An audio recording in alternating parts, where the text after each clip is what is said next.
All right. Um, so the game is over. The Canucks have won in a shootout. Yes, it's a loser point central for Toronto again.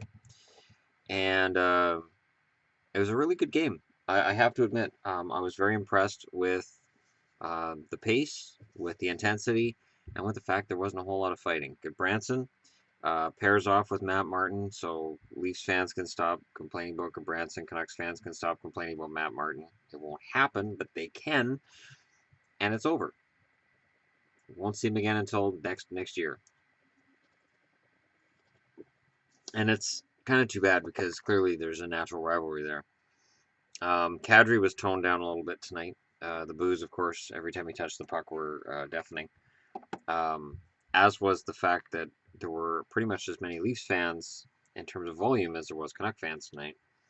It's always bothered home teams across Canada to have so many Leafs fans in their crowd, but this is part of the deal when you pay that amount of money. Um, Ryan Miller stole the game. Without Ryan Miller's performance, there's no way the Canucks get even close to a victory tonight. Ryan Miller stole that one. Um, Troy Stetcher is getting better and better. Stetcher is reminding me of Edler when he first came into the league. Edler came in kind of out of nowhere. He was an injury sub, and he immediately showed a lot of poise. He immediately showed he was ready, and Troy Stetcher is doing that same thing. Um, so very impressed with his performance tonight. Mitch Marner impressed me quite a bit tonight as well for Toronto. Matthews has got his mojo back. Um, there's a lot of things to like if you're a fan of either team, whether it's Vancouver or Toronto right now. Um,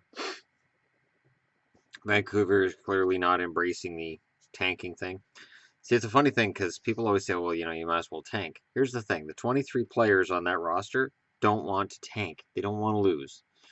What's interesting me right now is the fact that um, the Sedins are getting close to 1,000 points. Henrik obviously is going to hit it first, but I'm really anxious for that to happen.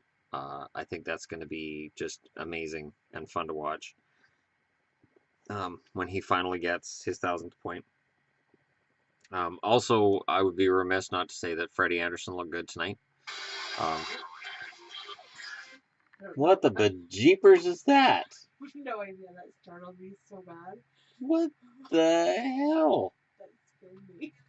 Anyhow, Sorry. Freddie Anderson's playing well, and apparently he started a techno dance party as soon as I said his name. So that's pretty fantastic. Morgan Riley impressed me tonight. What else? Van Riemsdyk, Bozak. I honestly was impressed with a lot of players on both teams tonight.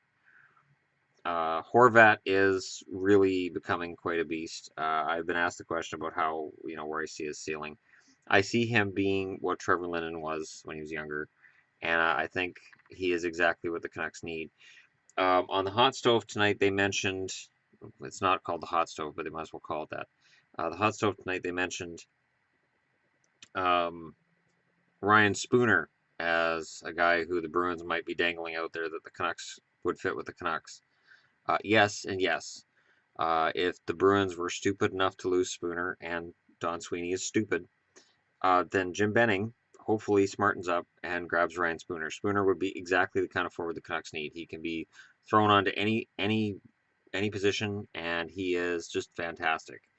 Um, I honestly love Spooner's game. He has exceeded expectations for me in Boston, and if he's available, I think the Canucks should do whatever they got to get him. Tanev would probably be the price. I would probably try to talk them down. At this point, Stetcher's got a pretty good market value for him. But yeah, tonight's game was fun between Toronto and Vancouver. I just want to do a little video on that. It was not the fight-filled, Donnybrook that certain fans seem to expect after the way the last game ended, um, with Kadri's dirty hit on Daniel Sedin.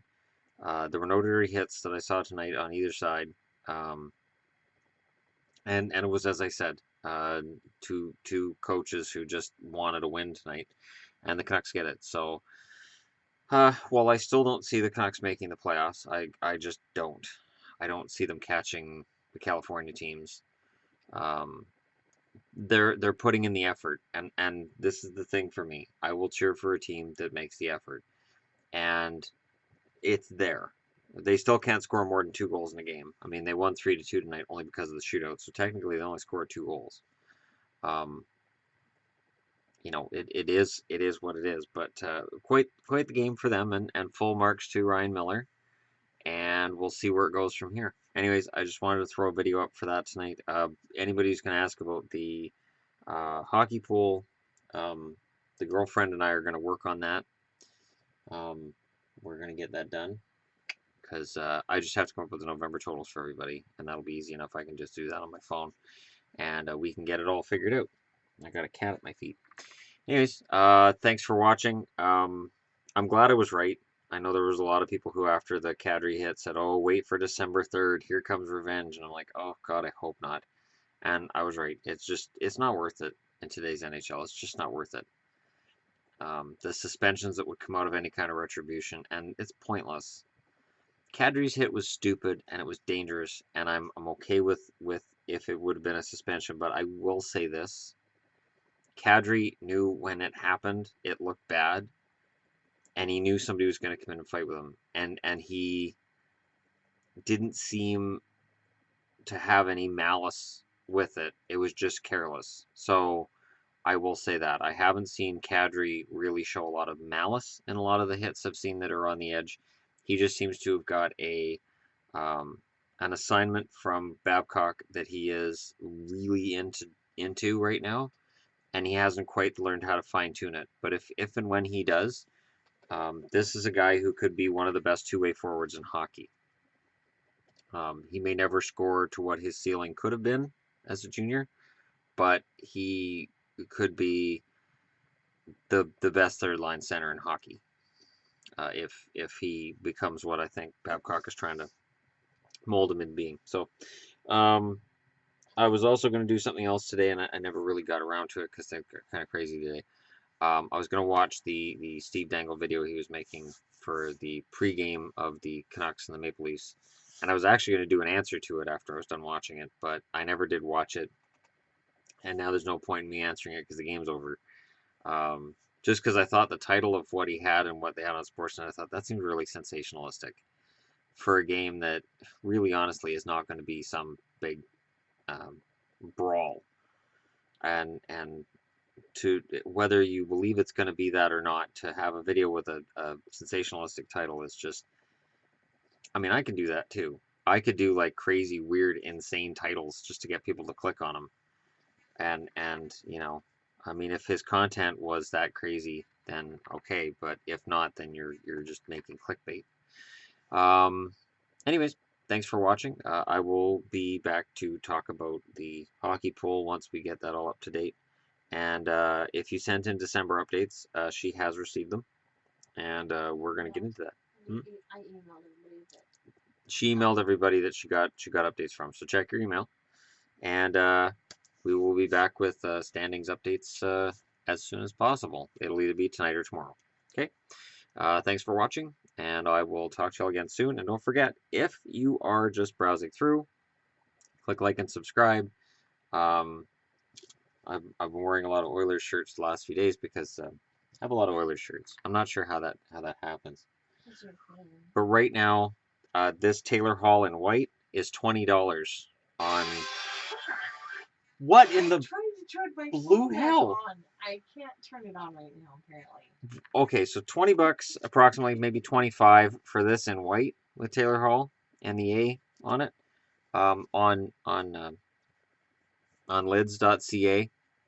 So if you're into that kind of thing, because their entire um, clearance has an extra 40% taken off of the price you see on the website. So I just figured I'd throw that out there. I will talk to y'all again very soon.